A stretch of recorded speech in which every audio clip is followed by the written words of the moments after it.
میرے بھائیوں، سورۃ الفاتر کئی صورتیں ہم نے سنا، تقریباً 4 صورتیں، اور ہر صورت سے تو ایک ایک آیت لینا مشکل ہے، لیکن سورۃ الفاتر کی آیت نمبر 5 اور 6 اس کے اندر اللہ رب العالمین بیان فرمایا، اعوذ باللہ من الشیطان الرجیم، بسم اللہ الرحمن الرحیم، یا ایھا الناس ان وعد اللہ حق، اے لوگوں سنو، اللہ کا وعدہ سچ ہے۔ اللہ کے جتنے بھی وعدے ہیں نا، چاہے دنیاوی وعدے ہوں چاہے آخرت کے وعدے ہوں، وہ سارے کے سارے وعدے سچ ہیں اور وہ وعدے پورے ہونے والے ہیں، ہو کے رہیں گے۔ ہاں یہ ہو سکتا ہے کہ وعدے کو پورا کرنے میں تھوڑا دیر لگ رہا ہو، کوئی ٹائم لگ رہا ہو ہمارے اعتبار سے، لیکن اللہ تعالیٰ نے جو وعدے کو پورا کرنے کا وقت متعین کیا ہے وہ وعدہ اپنے وقت پہ پورا ہو کے رہے گا۔ اب آگے اللہ نے کیا بیان فرمایا، فَلَا تَغُرَّنَّكُمُ الْحَيَاةُ الدُّنْيَا، تمہیں دنیاوی زندگی دھوکے میں نہ ڈال دے۔ یعنی اللہ کا وعدہ سچا ہے، اللہ تعالیٰ مومنوں کی مدد کرتا ہے، احسان کرنے والوں کے اجر کو ضائع نہیں کرتا ہے، جو اللہ رب العالمین کے دین کی خدمت کرتا ہے اللہ تعالیٰ ان کو سربلند رکھتا ہے، یہ اللہ رب العالمین کے وعدے ہیں۔ تو اللہ کا وعدہ اپنی جگہ پہ سچا ہے، ہو کے رہے گا، لیکن کہیں ایسا نہ ہو کہ اللہ کا وعدہ پورا ہونے میں تمہارے حساب سے دیر دکھ رہا ہو، لیٹ دکھ رہا ہو، تو تم دنیاوی زندگی تم کو دھوکے میں ڈال دے۔ تو ایسا نہیں ہونا چاہیے، دنیاوی زندگی تم کو ہرگز دھوکے میں نہ ڈالے۔ دنیاوی زندگی دھوکے میں کیا ڈالے گی؟ دنیا میرے بھائیوں ایک مسافر کے لیے راستے میں چلتے ہوئے درخت کی مانند ہے۔ جیسے آپ ایک مسافر چلتا ہے تو درخت آتا ہے، دھوپ لگتی ہے تو درخت کے نیچے تھوڑا سایہ کر لیتا ہے۔ اب وہ مسافر کتنا پاگل اور بیوقوف ہے جو اپنی منزل کو بھول کر کے اسی درخت کو بنانے اور سنوارنے میں لگ جائے، اسی کو سیکھنے ساتھنے میں لگ جائے۔ دنیا میرے بھائیوں دارالامتحان ہے، ایک ہال ہے، ایگزام ہال ہے، جہاں آدمی بیٹھ کر کے دنیا ایگزام دیتا ہے۔ تو وہ اسٹوڈنٹ کتنا ناکام اور کتنا فیل مانا جائے گا اسٹوڈنٹ جو اپنے پیپر کی تیاری کرنے کے بجائے، اپنے مقصد کی تیاری کرنے کے بجائے اس ایگزام ہال کو اتنا زیادہ سنوارنے میں دھیان دے جائے کہ اپنی آخرت کو فراموش کر دے۔ تو اللہ رب نے بیان فرمایا، دنیاوی زندگی تم کو ہرگز دھوکے میں ہرگز نہ ڈالنے پائے۔ دنیاوی زندگی دھوکے میں کیسے ڈالتی ہے؟ یعنی آدمی کیسے پتا چلے گا کہ یہ بندہ یا یہ انسان دنیا کی زندگی، دنیا کے اندر مبتلا ہو چکا ہے، دنیا اس کو دھوکے میں ڈالتی ہے۔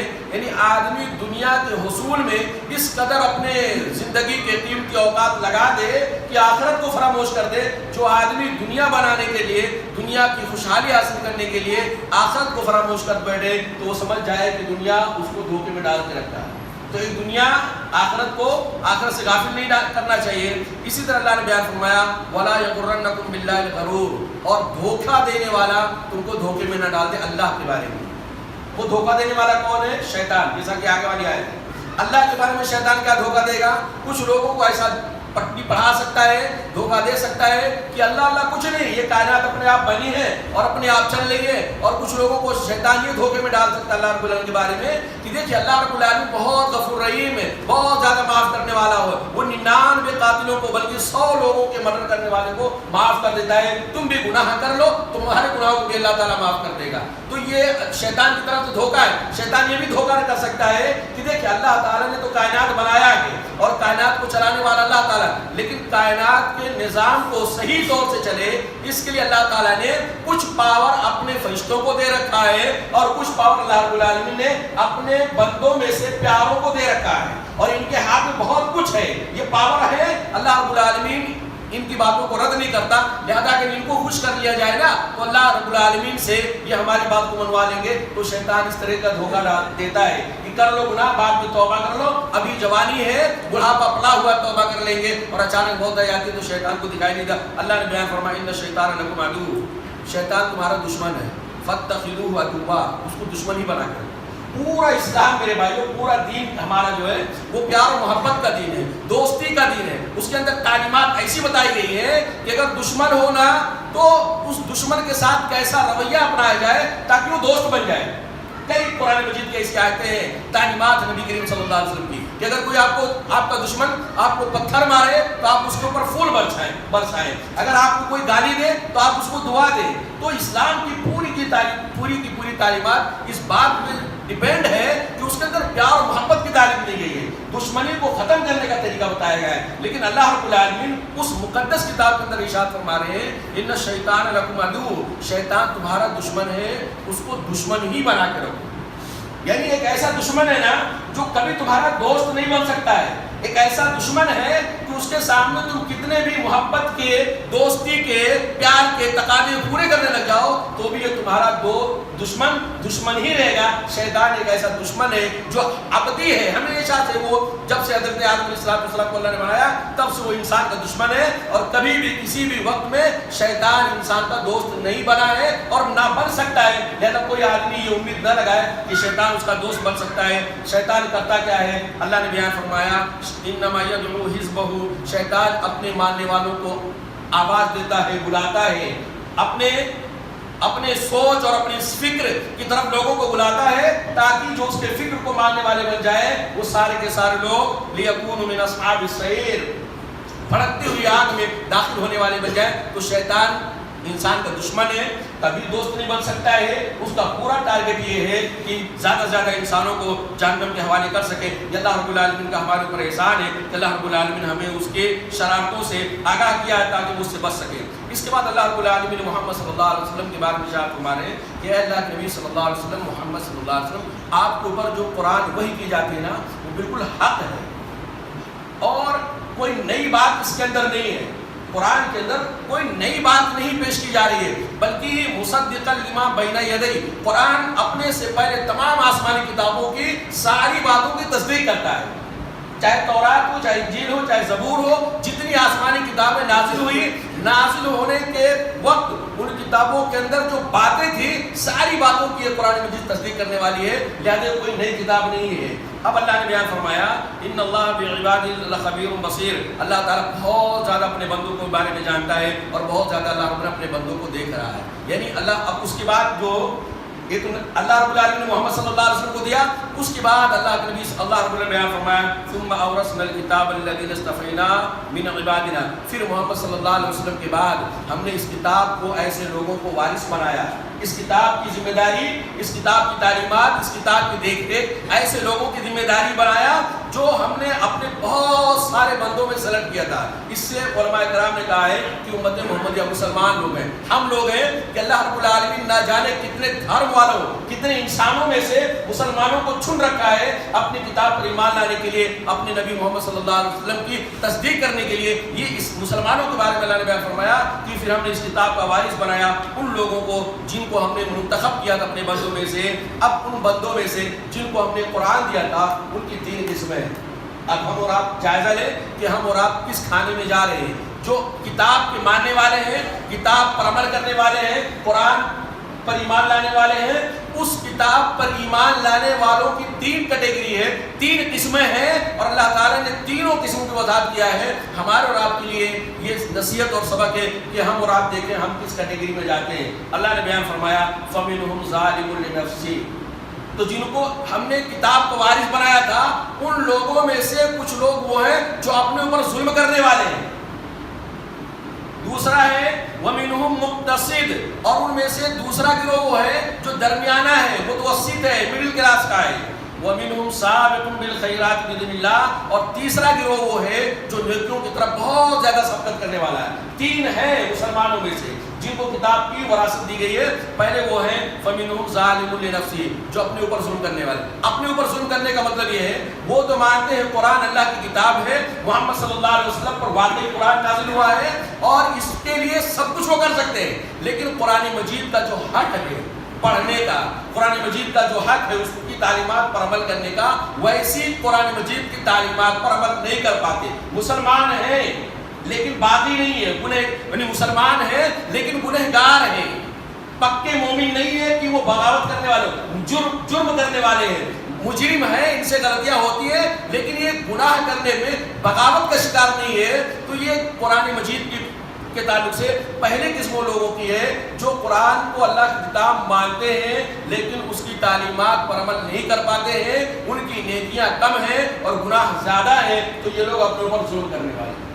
تیسری مسلمانوں کی تیسری قسم وہ ہے جو یعنی درمیانی ہے, قرآن کو اللہ کی کتاب مانتے ہیں اور اس کو تلاوت کرتے ہیں, اس کو سمجھتے ہیں اور اس کی تعلیمات پر کچھ حد تک عمل کرنے کی کوشش کرتے ہیں, لیکن وہ اپنے نفس کو بالکل آزاد بھی نہیں چھوڑ دیتے ہیں اور بالکل باز بھی نہیں پا رہے ہیں. قرآن سے اپنے نفس کو بہت بالکل فری بھی نہیں کر دیتے ہیں اور اپنے نفس کو, اپنے مزاج کو قرآن سے بالکل باز بھی نہیں پا رہے ہیں. تو کبھی چھوڑ دیتے کبھی باندھ لیتے، کبھی قرآن کی تعلیمات کے مطابق اپنا مزاج بنا لیتے اور کبھی قرآن مجید کی تعلیمات کے خلاف اپنا مزاج بنا لیتے. تو یہ درمیانے لوگ ہیں، کچھ غلطیاں بھی ہیں اور کچھ اچھائیاں بھی ہیں. اللہ تعالیٰ نے تیسرا بیان فرمایا وَمِنْهُمْ سَابِقٌ بِالْخَيْرَاتِ بِإِذْنِ اللَّهِ، اور تیسرا گروہ وہ ہے جو نیکیوں کی طرف سبقت کرنے والا ہے. قرآن اللہ کی کتاب، ایمان پکا ہے، قرآن کو پڑھتے بھی ہیں، رندہ رندہ نہیں، قرآن کو پڑھتے ہیں، روزانہ قرآن مجید کا ورد کرتے ہیں، اس کی تلاوت کرتے ہیں، اس کے معنی اور مفاہیم کو سمجھتے ہیں. زندگی میں کوئی بھی کام کرتے ہیں تو کام کرنے سے پہلے قرآن سے مشورہ لیتے ہیں، یہ کام کرنا ہے کہ نہیں کرنا ہے. ایسا نہیں سماج میں سب کر رہے ہیں تو میں بھی کر لوں گا، نہیں، ایسے لوگ نہیں ہیں. یہ سابقون بالخیرات وہ لوگ ہیں جو ہر کام کرنے سے پہلے قرآن سے مشورہ لیتے ہیں کہ ہم کو کرنا ہے کہ نہیں کرنا، اور یہ نیکیوں کی طرف تیزی کے ساتھ بڑھنے والے ہیں. یہ تیسرے گروہ کے بارے میں اللہ نے بیان فرمایا ذالک هو الفضل الکبیر، یہ ہے اللہ کا بہت بڑا فضل. یعنی جس کو اللہ تعالیٰ یہ توفیق دے دے کہ قرآن پر ایمان لائے، قرآن کی تلاوت کرے، قرآن کے معنی اور مفاہیم کو سمجھے اور قرآن ہی کو اپنی زندگی کا دستور بنا لے، وہ کام کرے جو قرآن کہتا ہے اور اس کام سے کوسوں دور رہے جو قرآن مجید منع کرتا ہے. تو یہ وہ لوگ ہیں جن کو اللہ کا بہت بڑا فضل ہے. ان کا ٹھکانہ کیا ہے؟ جنات عدن، ہمیشہ رہنے والی جنت. یدخلونها، اس میں وہ داخل ہوں گے اور اس میں سونے اور موتیوں کے ان کو زیور پہنایا جائے گا اور ان کے لباس جو ہوں گے وہ ریشم کے ہوں گے. اکثر علماء کرام نے کہا ہے کہ جو خوشخبری ہے نا جنت کی، یہ آخری کٹیگری والے کیا ہے. جو یہ تینوں جو ترتیب ہے نا، ظالم، مقتصد اور سابق، یہ پہلے والوں کی تعداد زیادہ ہے، اس کے لیے ان کو پہلے نمبر پر رکھا ہے. زیادہ لوگ کون سے ہیں؟ نہ قرآن کو سمجھتے ہیں، نہ قرآن کو پڑھتے ہیں اور منمانی زندگی گزارتے ہیں. ہاں، لیکن اگر کوئی قرآن کو جلائے گا تو پھر ان کا دل جل جائے گا اور وہ کچھ بھی کر سکتے ہیں. قرآن اللہ کی کتاب ایمان رکھتے ہیں، ان کی تعداد زیادہ ہے. اور دوسرے وہ لوگ ہیں جو درمیانے ہیں، کچھ اچھائیاں کچھ برائیاں، کبھی قرآن سے جڑ جاتے ہیں، رمضان کا مہینہ آتا ہے اور کبھی دور ہو جاتے ہیں جب رمضان کا مہینہ نکل جاتا ہے. تو یہ درمیانے لوگ ہیں. اور تیسرے وہ لوگ ہیں جن کی تعداد پہلے والے کے مقابلے میں کم ہے، لیکن جو تیسرا طبقہ ہے ان کی تعداد سب سے زیادہ ہے، یعنی سب سے کم ہے. ان کی تعداد سب سے کم ہے جو قرآن کو روزانہ پڑھتے بھی ہوں، قرآن کو سمجھتے بھی ہوں، اس کے حقوق کو ادا بھی کرتے ہوں اور زندگی میں اس کی تعلیمات ہی کے مطابق اپنی زندگی گزارتے ہو. تو ایسے لوگوں کی تعداد کم ہے. تو علماء کرام نے کہا ہے یہ جو کم لوگ ہیں نا، ان کے بارے میں اللہ نے کہا ان کے لیے جنت ہے. باقی دو لوگ اپنے انجام کی فکر کریں، دو لوگ اپنے انجام کی فکر کریں، اپنے روش کو چینج کریں تاکہ وہ لوگ بھی جنت کے مستحق ہو جائیں. یہ سورۃ الفاتر تھی. اس کے بعد میرے بھائیو سورہ یاسین ہے، جس کے اندر اللہ رب العالمین نے ایک بستی تھی جس بستی کے اندر اللہ نے 2 نبیوں کو بھیجا تھا. اور کون سی بستی ہے؟ نہ قرآن مجید میں اس کی صراحت ہے اور نہ کسی سے حدیث کے اندر ہے. عام طور سے تاریخ نگاروں نے لکھا ہے وہ انطاکیہ کی بستی تھی، جو شام کا ایک شہر ہے انطاکیہ، وہاں پہ اللہ تعالیٰ نے 2 نبی بھیجا تھا. لیکن کسی بھی صحیح حدیث سے یہ ثابت نہیں ہے کہ اس بستی کا نام کیا تھا اور جو رسول کو بھیجے گئے تھے ان کا نام کیا ہے. کیونکہ قرآن مجید کو یہاں واقعہ بیان کرنے کا مقصد نہ اس بستی کی نشاندہی کرنا ہے، نہ نبی کی نشاندہی کرنا. جو اس سے میسج آ رہا ہے، جو سبق مل رہا ہے مکہ کے لوگوں کو خاص طور سے، وہ سبق اللہ رب العالمین دینا چاہتا ہے. ایک بستی کے اندر اللہ نے 2 رسولوں کو بھیجا اور بستی والوں نے انکار کر دیا. پھر اللہ نے سپورٹ کے لیے تیسرے کو بھیجا اور بستی والوں نے پھر بھی انکار کر دیا اور کہا دیکھو اپنی دعوت سے بعد آ جاؤ ورنہ ہم تم کو پتھروں سے مار مار کے ہلاک کر دیں گے، یا بہت تم کو سخت عذاب آئے گا. یہی چیز مکہ والوں نے کہا تھا محمد صلی اللہ علیہ وسلم. یہی چیز مکہ والوں نے محمد صلی اللہ علیہ وسلم کو کہا تھا اپنی دعوت سے بعد آ جائیے ورنہ ہم آپ کو چھوڑیں گے نہیں اور آپ کو ستائیں گے. بہت اللہ کے رسول کے ساتھ انہوں نے کیا. اور اس کے بعد ان بستی والوں نے یہ کہا ان رسولوں سے کہ اللہ تعالیٰ انسانوں کی ہدایت کے لیے کسی انسان کو رسول نہیں بنا سکتا ہے. اللہ تعالیٰ کسی انسانوں کی ہدایت کے لیے کسی بھی انسان کو رسول نہیں بنا سکتا ہے، لہذا تم بشر ہو، تم رسول نہیں ہو. یہ چیز کس نے کہا تھا؟ مکہ والوں نے. یہ بالکل سیم کوشچن دکھا رہا ہے اور پھر اس کے بعد نتیجہ بھی اللہ نے دکھا رہا ہے. اس کے بعد ان لوگوں نے کہا تم لوگ نہیں آئے تھے نا، نبی رسول تم لوگ نہیں آئے تھے تو ہم پوری بستی والے مل جل کے محبت اور پیار کے ساتھ رہتے تھے. جب سے تم آئے ہو نا، ہمارے بھائیوں میں ہمارے باپ یعنی ماں اور بیٹی میں، بھائی بہن میں اور باپ بیٹے کے اندر تم نے جدائی پیدا کر دیا. جو تمہاری نحوست تمہاری وجہ سے یہ ہوا ہے. یہی سیم چیز کی کور کہہ رہے تھے. یعنی مکہ والوں کے سامنے اللہ تعالیٰ آئینہ دکھا رہا تھا کہ تم سے پہلے بستی والے ایسا کر چکے ہیں، آئینے میں دیکھو تمہارا بھی چہرہ ایسے دکھتا ہے. ان بستی انبیاء کرام نے کہا کہ نہیں، یہ تمہاری بدبختی ہے، ہماری وجہ سے اختلاف نہیں پیدا ہوا. اگر تم کو اتحاد چاہیے تو ہماری دعوت پر ایمان لے آؤ. اس کے بعد اہم چیز بتانا چاہتا ہے اللہ نے بیان فرمایا وجاء من اقصى المدینة رجل یسعی، بستی کے کنارے سے ایک آدمی دوڑتے ہوئے آیا نبی کے پاس، نبی پر ایمان لانے کے لیے.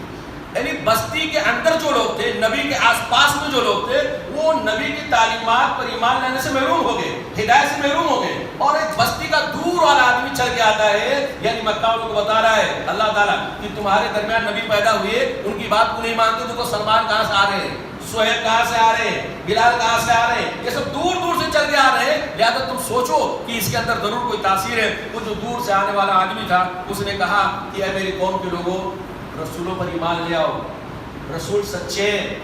کسی آدمی کے سچے اور کھوٹے ہونے کی پہچان بتایا اس نے کہ دیکھو رسولوں کی بات مان لو، کیونکہ رسول اپنی دعوت پہ کچھ اجرت نہیں مانگ رہے، فری میں دے رہے ہیں. اور کوئی آدمی کوئی چیز فری میں نہیں دیتا ہے. یہ اس بات کی نشانی ہے کہ واقعی اللہ کی طرف سے مقرر کرتا ہے اور یہ ہدایت یافتہ ہے. یعنی جو بات بول رہے نا بالکل پرفیکٹ بول رہے ہیں، عقل میں بات آنے والی ہے. وہ کیا بول رہے ہیں کہ بھائی جس نے تم کو پیدا کیا اس کی پوجا کرو، جس نے تم کو نہیں پیدا کیا اس کی پوجا مت کرو. یہ بات سمجھ میں آ رہی ہے کہ جو تم کو روزی دے رہا ہے، جو تم کو پیدا کر رہا ہے اس کی عبادت کرو، اور جو تم کو نہ روزی دے رہا ہے نہ پیدا کیا ہے اس کی عبادت مت کرو. یاد دیکھو میں تو اس پر ایمان لے آتا ہوں. اے قوم کے لوگوں سنو، میں اس اللہ پر ایمان لاتا ہوں اور وإلیہ ترجعون. تم لوگ اس پہ ایمان لاؤ یا نہ لاؤ، تم سب کو پلٹ کے کہاں جانا ہے؟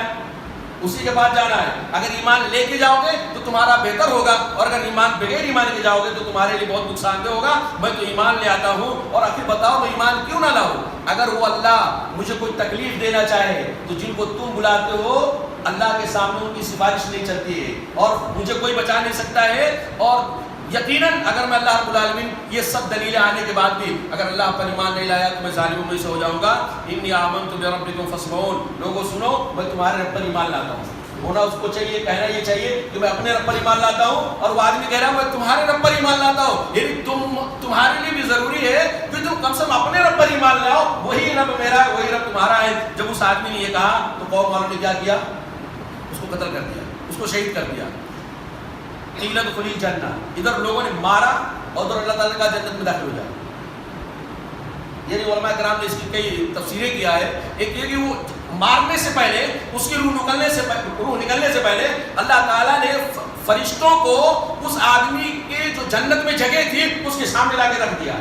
یہ تم اللہ کے دین کے لیے، اللہ رب العالمین پر ایمان کی خاطر تم کو مارا گیا نا، اور دنیا سے تم کو بھگایا گیا، تو اب دیکھو یہ جنت میں تمہارا ٹھکانہ ہے. قیل ادخلی الجنہ، جنت میں داخل، اس سے کہا گیا جنت میں داخل ہو جاؤ. اب وہ آدمی جب جنت میں داخل ہوا، بردک میں گیا، وہ کہتا ہے یا لیت قومی یعلمون، کاش کہ میری قوم کو معلوم ہو جاتا وہ بخشش جو اللہ تعالیٰ نے مجھے عطا کیا ہے اور اللہ تعالیٰ نے مجھے عزت دیا ہے، وہ عزت میری قوم کو معلوم ہو جاتا. یعنی وہ آدمی بھی خیر خواہ تھا. اللہ کے نبی صلی اللہ علیہ وسلم کہتے ہیں شریف وہ انسان جو اپنی قوم کا زندگی میں خیر خواہ تھا اور مرنے کے بعد بھی خیر خواہ تھا. یعنی جب تک زندہ رہا قوم کو سمجھاتے رہا، مرنے کے بعد بددعا نہیں کہ اللہ تعالیٰ مجھے تو دے دیا نہ بدلا، لیکن جن لوگوں نے ہمیں مارا اس کو اللہ تعالیٰ سزا دے. نہیں، وہ قوم، وہ آدمی کہتا ہے کہ کاش میری قوم کو معلوم پڑ جاتا کہ جس وجہ سے ان لوگوں نے مجھے مارا ہے اس کی وجہ سے اللہ نے مجھے کیا انعام دیا ہے، جنت دیا ہے، اللہ تعالیٰ نے یعنی باعزت لوگوں میں مجھے شامل کیا ہے. تو کاش میرے زندگی سے اگر یہ لوگوں نے عبرت نہیں لیا تو میرے مرنے کے بعد میرے حالات سے تو عبرت لے کر کے وہ ایمان لے آتے اور وہ اللہ رب العالمین کے جہنم کی آگ سے بچ جاتے، اللہ پر ایمان لا کے جنت میں داخل ہو جاتے. تو یہ خیر خواہی ہے جو نبیوں کا طریقہ ہے، مرنے کی زندگی میں بھی قوم کا خیر خواہ اور مرنے کے بعد بھی قوم کا خیر خواہ. اللہ رب العالمین سے دعا کہ اللہ تعالیٰ ہم تمام بھائیوں کو قرآن مجید کو سمجھنے کی توفیق عطا فرمائے. رب العالمین رمضان کے علاوہ بھی ہمیں قرآن مجید کی تلاوت کرنے کی، قرآن مجید کی تعلیمات کو سمجھنے کی اور اس کی تعلیمات پر اللہ رب العالمین عمل کرنے کی توفیق عطا فرمائے. زندگی کا ہر قدم اٹھانے سے پہلے رب العالمین قرآن مجید سے مشورہ لینے کی توفیق عطا فرمائے. رب العالمین ہم سب کو قرآن مجید کی مخالفت کرنے سے بچائے. آمین یا رب العالمین. وآخر دعوانا الحمدللہ رب العالمین.